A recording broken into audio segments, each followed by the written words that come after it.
एक देश अपने आने वाले कल की मतलब अपने आर्थिक भविष्य की कहानी कैसे लिखता है?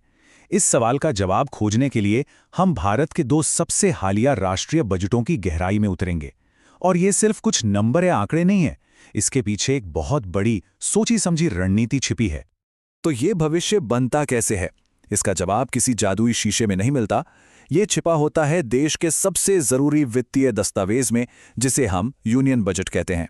यहीं पर देश की बड़ी बड़ी उम्मीदों को, उसके सपनों को आंकड़ों की जबान दी जाती है। और पता है सबसे दिलचस्प बात क्या है?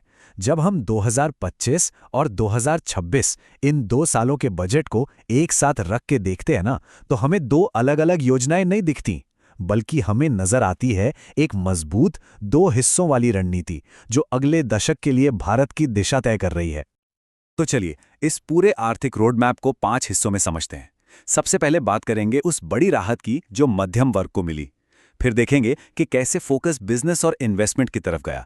इसके बाद हम उन मूल सिद्धांतों को जानेंगे जो कभी नहीं बदले। और आखिर में इन सबको जोड़कर 2047 तक के भारत के सफर को समझने की कोशिश करेंगे। शुरुआत करते हैं 2025 के उस बड़े ऐलान से। तो 2025 के बजट की शुरुआत ही एक जबरदस्त घोषणा के साथ हुई और इसका सीधा निशाना था भारत का मिडिल क्लास। सरकार ने इसे सिर्फ एक टैक्स कट की तरह नहीं दिखाया, बल्कि इसे राष्ट्र निर्माण में मध्यम वर्ग के योगदान का एक इनाम बताया। एक तरह से यह भारत के विकास में उनकी अहम भूमिका के लिए दिया गया एक सम्मान था। इस बड़े बदलाव को समझने के लिए पहले की स्थिति देख लेते हैं।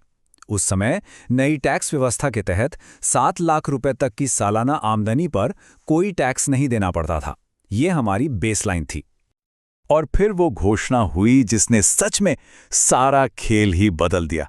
टैक्स फ्री इनकम की सीमा को एक झटके में बढ़ाकर सीधे 12 लाख रुपए कर दिया गया। ये कोई छोटा मोटा बदलाव नहीं था, ये एक बहुत बड़ा उछाल था। तो देखिए, यहां सबसे जरूरी बात सिर्फ ये छूट नहीं है, असल में पूरे टैक्स के ढांचे को ही बदल दिया गया था। मकसद बिल्कुल साफ था, लोगों की जेब में ज्यादा पैसा रहे ताकि वो ज्यादा खर्च करें और इससे खपत यानी कंजम्पशन को एक बड़ा बूस्ट मिले। अब एक साल आगे चलते हैं 2026 में। अगर 2025 कहानी का पहला चैप्टर था, तो 2026 का बजट इसका दूसरा और शायद उतना ही जरूरी चैप्टर लेकर आता है। यहां हमें एक बहुत बड़ा फोकस शिफ्ट देखने को मिलता है। यहीं पर आकर वो 2 भागों वाली रणनीति एकदम साफ हो जाती है। 2025 में फोकस था आम लोगों की जेब में पैसा डालने पर ताकि डिमांड बढ़े, और 2026 में फोकस पूरी तरह से बिजनेस और इन्वेस्टमेंट का माहौल बनाने पर चला गया ताकि उस बढ़ी हुए डिमांड को पूरा किया जा सके। और ये सिर्फ बातें नहीं थीं, इसके पीछे ठोस कदम उठाए गए। जरा इन उपायों की रेंज देखिए। भविष्य के उद्योग जैसे डेटा सेंटर्स, उनके लिए 2047 तक टैक्स में पूरी छूट। वहीं सेमीकंडक्टर मिशन के लिए फंडिंग को जबरदस्त तरीके से बढ़ाया गया। हर एक पॉलिसी का मकसद था कि भारत के मुख्य उद्योगों को दुनिया के बाजार में और ज्यादा मजबूत बनाया जाए। यहां तक कि टीडीएस के नियमों को आसान बनाने जैसे जो छोटे लगने वाले बदलाव हैं, वो भी इसी बड़ी तस्वीर का हिस्सा है। क्योंकि जब नियमों का बोझ कम होता है, तो कंपनियां अपना सारा ध्यान कागजी कार्रवाई से हटाकर बिजनेस बढ़ाने और कुछ नया करने पर लगा पाती हैं। तो फोकस में इतना बड़ा बदलाव हुआ, एक साल कंज्यूमर पर, दूसरा साल प्रोड्यूसर पर। लेकिन कुछ ऐसी मुख्य प्राथमिकताएं थीं जो दोनों ही सालों में अपनी जगह से नहीं हिली। इस बदलते फोकस के बीच भी 2 मजबूत स्तंभ एकदम कायम रहे। पहला, इंफ्रास्ट्रक्चर बनाने पर लगातार जोर, और दूसरा, सख्त वित्तीय अनुशासन।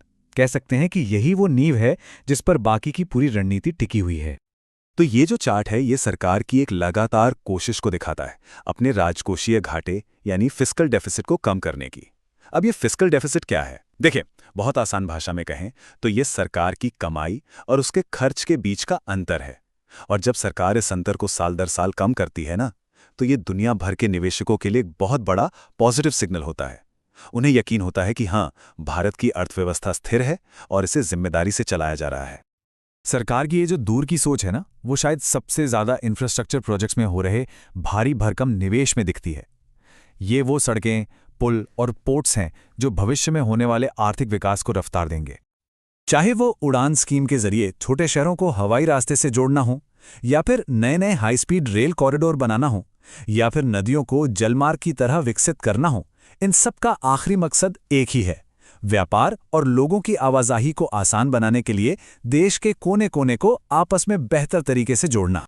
तो अब जब हम इन सारे हिस्सों को एक साथ जोड़कर देखते हैं तो ये पूरा आर्थिक खाका, ये इकोनॉमिक ब्लूप्रिंट भारत के लंबे समय के लक्ष्यों के बारे में हमें क्या बताता है? जो रणनीति उभरकर सामने आती है वो बहुत ही सोची समझी 2 चरणों वाली है। इसे ऐसे समझिए जैसे कोई शो तैयार किया जा रहा हो।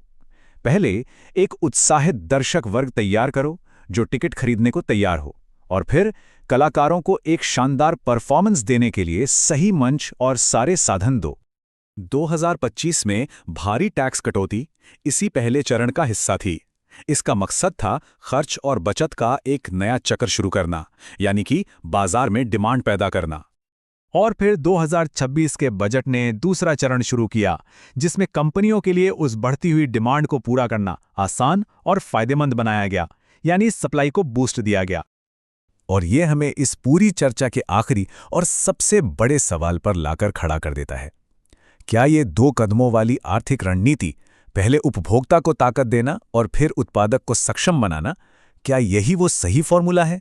क्या ये भारत को 2047 तक एक विकसित राष्ट्र बनाने के उसके महत्वाकांक्षी लक्ष्य तक पहुंचाने का सबसे तेज और सही रास्ता है? खैर, इसका जवाब तो आने वाला वक्त ही देगा।